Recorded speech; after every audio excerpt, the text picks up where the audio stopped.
헨젤과 그레텔. 가난한 나무꾼이 아내와 두 아이와 함께 큰 숲 가장자리에 살았어요.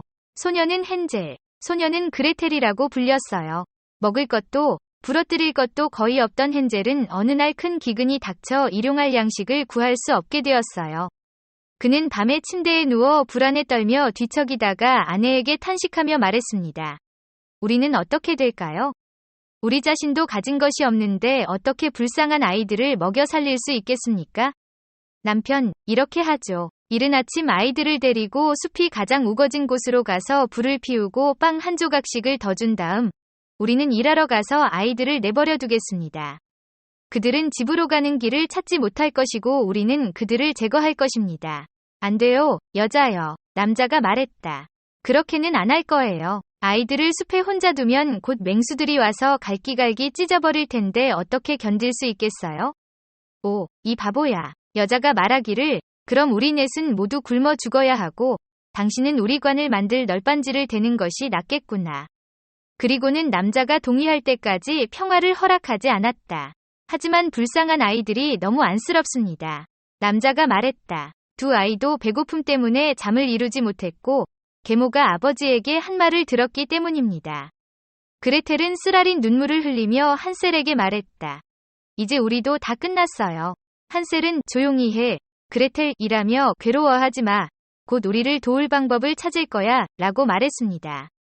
그리고 노인들이 잠들었을 때 그는 일어나서 작은 망토를 입고 아래층 문을 열고 슬그머니 밖으로 나갔어요.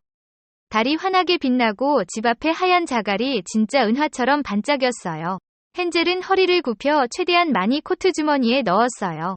그리고는 돌아가서 그레텔에게 사랑하는 동생아, 위로를 받고 편히 자렴. 하나님께서 우리를 버리지 않으실 거야. 라고 말하고는 다시 잠자리에 들었습니다. 날이 밝았지만 해가 뜨기도 전에 여자가 와서 두 아이를 깨우며 이 게으른 녀석들아, 일어나서 숲으로 나무를 하러 가자. 그리고는 두 아이에게 빵 한 조각씩을 주면서 너희가 먹을 것이 있는데 먼저 먹지 않으면 아무것도 먹을 수 없으니 먼저 먹지 마라. 라고 말했습니다. 그레텔은 빵을 앞치마 속에 집어넣고 한셀은 돌을 주머니에 넣었습니다. 그런 다음 그들은 모두 함께 숲을 향해 출발했습니다. 조금 갔을 때 헨젤은 걸음을 멈추고 집을 돌아보고 또 돌아보았습니다. 아버지가 말했어요. 헨젤아, 왜 그렇게 가만히 서 있니? 어디로 가는지 잘 보고 다리 쓰는 법을 잊지 말 거라 라고 말했습니다. 아, 아버지, 헨젤이 말했습니다. 지붕 위에 앉아있는 작은 하얀 고양이를 보고 있는데 저에게 작별 인사를 하고 싶어요. 그러자 여자는 바보야, 저건 내 작은 고양이가 아니라 굴뚝에 비치는 아침 햇살이다.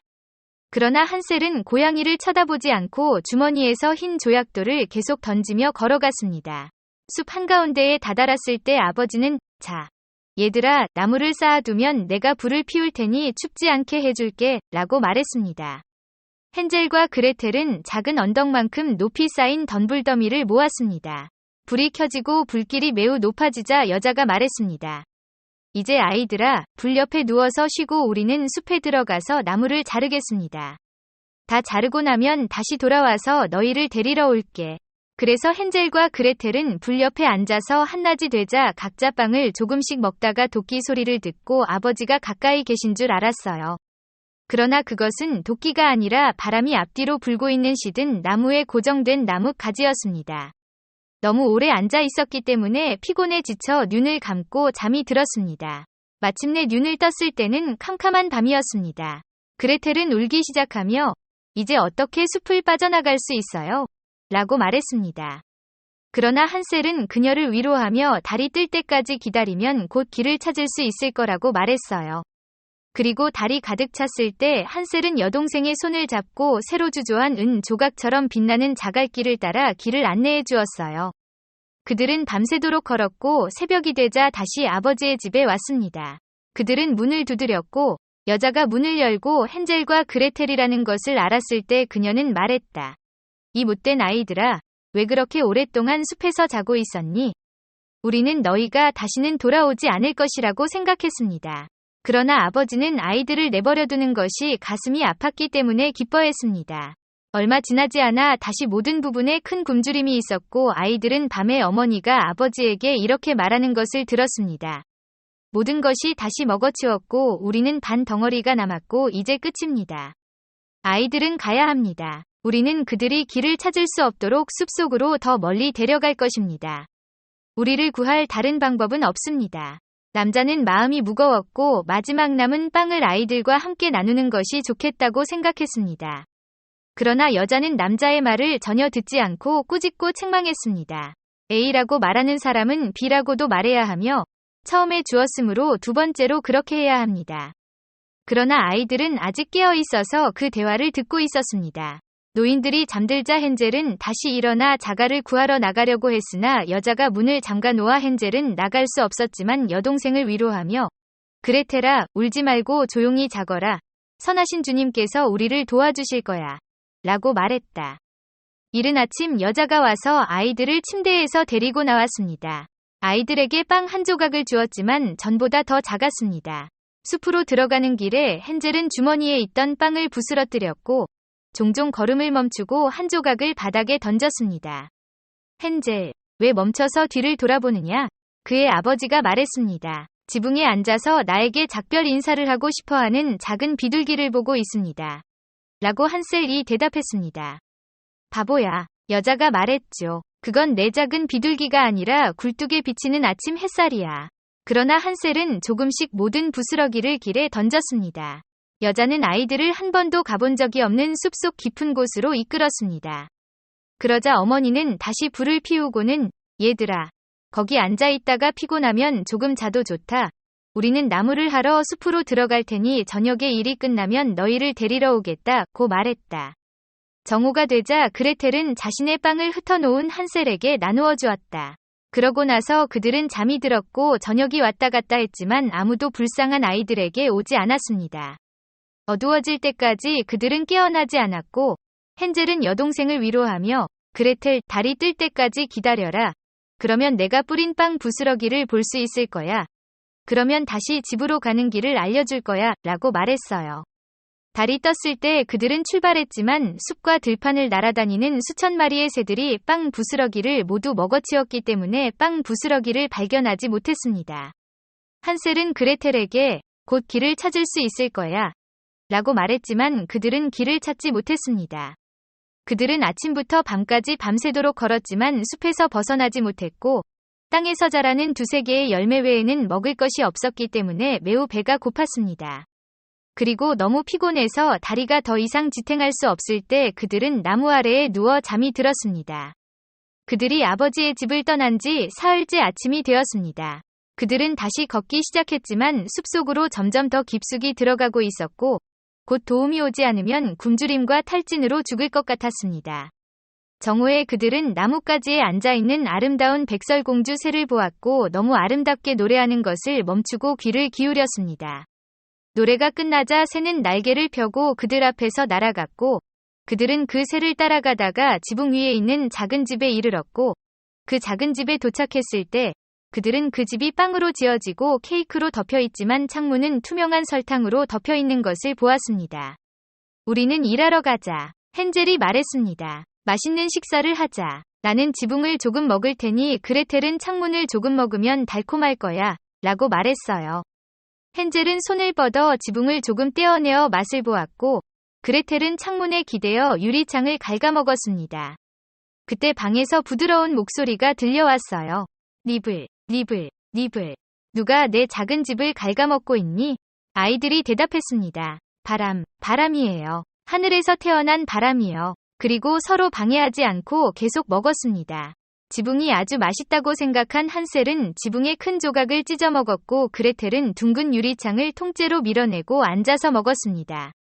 갑자기 문이 열리더니 아주 늙은 여자가 목발을 짚고 기어 나왔어요. 헨젤과 그레텔은 너무 무서워서 손에 들고 있던 것을 떨어뜨렸어요. 하지만 노파는 고개를 끄덕이며 얘들아, 누가 너희를 여기로 데려왔니? 들어와서 나와 함께 있어라. 너희에게 해는 없을 것이다. 노파는 아이들의 손을 잡고 작은 집으로 안내했습니다. 그런 다음 설탕, 사과, 견과류가 들어간 우유와 팬케이크 등 좋은 음식이 그들 앞에 놓였습니다.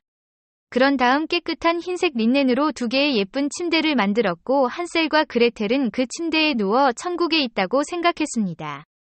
그 노파는 착한 척만 했을 뿐 사실은 아이들을 탐하는 사악한 마녀였고 아이들을 유혹하기 위해 작은 빵집을 지은 것이었죠. 아이가 그녀의 힘에 넘어가면 죽여서 요리해서 먹었고 그날은 그녀에게 축제의 날이었어요. 마녀는 눈이 빨갛고 멀리 볼 수는 없지만 동물처럼 후각이 예민해서 사람들이 다가오는 것을 알아요. 헨젤과 그레텔이 가까이 다가오자 마녀는 악의적으로 웃으며 조롱하듯 말했습니다. 내가 그들을 잡았으니 다시는 나를 피하지 못할 것이다. 이른 아침 아이들이 깨어나기도 전에 이미 일어나서 잠을 자고 있는 두 아이의 통통한 볼과 예쁜 모습을 보고는 혼잣말로 중얼거렸습니다. 저건 정말 맛있겠구나. 그런 다음 그녀는 오그라든 손으로 헨젤을 안아 작은 마구간으로 데려가 창살로 문을 걸어 잠궜어요. 아무리 소리를 질러도 소용이 없었어요. 그러고는 그레텔에게 가서 깨어날 때까지 흔들어 깨우며 외쳤다. 게으른 놈아, 일어나서 물을 길어다가 내 동생을 위해 맛있는 음식을 만들어라. 그가 방 마구간에 있으니 살이 찔 것이다. 그가 살찌면 내가 그를 먹으리라. 그레텔은 몹시 울기 시작했지만 모두 헛된 일이었고 사악한 마녀의 명령대로 할 수밖에 없었습니다. 이제 불쌍한 한셀을 위해 최고의 음식이 요리되었지만 그레텔은 개 껍질밖에 얻지 못했습니다. 매일 아침 마구간으로 들어온 마녀는 헨젤, 살이 찌는지 느껴볼 수 있게 손가락을 펴봐 라고 외쳤어요. 그러나 헨젤은 작은 뼈를 내밀었고 눈이 어두웠던 노파는 그것을 보지 못하고 헨젤의 손가락이라고 생각했고 그것을 살찌울 방법이 없다는 사실에 놀랐습니다. 4주가 지났는데도 헨젤이 여전히 말랐을 때 노파는 조바심에 사로잡혀 더 이상 기다리지 않고 소녀에게 안녕, 그레텔이라고 외치며 활발하게 움직이고 물을 좀 가져와라. 헨젤을 뚱뚱하거나 마른 상태로 두십시오. 내일 그를 죽이고 끓일 것입니다. 오, 불쌍한 여동생이 물을 길어와야 할 때 얼마나 울었는지, 그리고 그녀의 눈물이 뺨을 타고 흘러내렸는지. 하느님, 우리를 도와주세요. 그녀가 울었습니다. 숲의 맹수들이 우리를 잡아먹었다면 함께 죽었어야 했어요. 노파는 소란 피우면 아무 소용이 없으니 조용히 하세요. 라고 말했습니다. 이른 아침 그레텔은 나가서 물이 담긴 주전자를 걸어두고 불을 피워야 했습니다. 노파는 먼저 굽겠습니다. 라고 말하면서 이미 오븐을 데우고 반죽을 반죽했습니다. 라고 말했습니다. 그녀는 불쌍한 그레텔을 이미 불길이 치솟고 있는 오븐으로 밀어넣었습니다. 마녀는 들어가서 빵을 넣을 수 있도록 제대로 가열되었는지 확인하십시오. 라고 말했습니다. 그리고 그레텔이 들어갔을 때 그녀는 오븐을 닫고 그녀를 구운 다음 먹으려 고했습니다. 그러나 그레텔은 그녀가 생각한 것을 보고 어떻게 하는지 모르겠는데 어떻게 들어가요? 라고 말했습니다. 어리석은 거위야. 노파가 말했다. 문은 충분히 크니까 나도 들어갈 수 있어. 그리고는 기어올라 난로에 머리를 집어넣었습니다. 그러자 그레텔은 그녀를 밀쳐서 멀리 밀어넣고 철문을 닫고 볼트를 조였습니다. 그러자 마녀는 끔찍하게 울부짖기 시작했지만 그레텔은 도망쳤고 사악한 마녀는 불에 타 비참하게 죽었습니다. 그러나 그레텔은 순식간에 헨젤에게 달려가 마구간을 열고 헨젤, 우리는 구해졌어. 마녀가 죽었어. 그러자 헨젤은 문이 열리자 새처럼 새장 밖으로 뛰어내렸어요. 그들은 기뻐하며 서로 껴안고 춤을 추고 키스했어요. 그리고 그들은 더 이상 그녀를 두려워하지 않았을 때 마녀의 집으로 들어갔고 구석구석에는 진주와 보석으로 가득 찬 상자가 있었습니다. 이것들은 자갈보다 훨씬 낫습니다. 헨젤이 말했고 그는 주머니에 넣을 수 있는 모든 것을 주머니에 넣었고 그레텔은 나도 집에 가져갈 것이라고 말했고 그녀는 앞치마를 가득 채웠습니다. 하지만 이제 우리는 마녀의 숲에서 벗어나기 위해 떠나야 해요. 한셀이 말했다. 2시간 동안 걸었을 때 그들은 큰 물가에 도착했습니다. 건너갈 수 없어. 한셀이 말했다. 인도교도 없고 배도 보이지 않아. 그레텔은 배도 없고요. 하지만 저기 흰 오리가 헤엄치고 있으니 물어보면 건너는데 도움이 될 거예요. 라고 대답했습니다. 그러고는 울었습니다. 작은 오리, 보이니? 헨젤과 그레텔이 널 기다리고 있어? 널빤지도 다리도 보이지 않아요. 내 하얀 등을 타고 건너가렴. 오리가 그들에게 다가오자 헨젤은 등을 대고 앉아서 누나에게 옆에 앉으라고 했어요. 그레텔은 안 돼. 작은 오리가 감당하기엔 너무 무거울 테니 누나가 우리를 차례로 데려다 줘야 해. 라고 말했다. 착한 아기 오리가 그렇게 했고 무사히 건너서 한참을 걸었을 때 숲이 점점 더 친숙하게 보였고 마침내 멀리서 아버지의 집이 보였어요. 그러자 그들은 뛰기 시작했고 거실로 달려가 아버지의 품에 안겼습니다. 남자는 아이들을 숲에 두고 온 이후로 행복한 시간을 알지 못했지만 여자는 죽었습니다. 그레텔은 앞치마를 비워 진주와 보석이 방에 흩어질 때까지 흩어졌고 한셀은 주머니에서 한 움큼을 꺼내 보석을 더했습니다. 그런 다음 모든 두려움이 끝났고 그들은 완벽한 행복 속에서 함께 살았습니다. 내 이야기는 끝났고 쥐가 뛰고 있으며 쥐를 잡는 사람은 큰 털모자를 만들 수 있습니다.